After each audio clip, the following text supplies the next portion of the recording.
How to block someone on TikTok. If any day any of you are a TikTok user and someday you are just irritated by any person on TikTok and you would like to block anyone on TikTok but you do not know how to do that, just follow the following steps. For this, first of all, you have to launch the TikTok application on your mobile device. You can go to the search icon on your mobile device, search TikTok out there and then tap on TikTok. After you tap on TikTok, now you can see that TikTok will be launched on your very mobile device.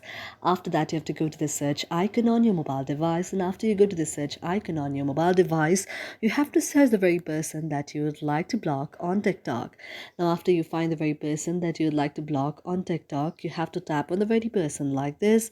Now, after you tap on the very person like this, you can see that there is the option like this. Oh God, I'd already blocked the person before, so I cannot block the very person once again.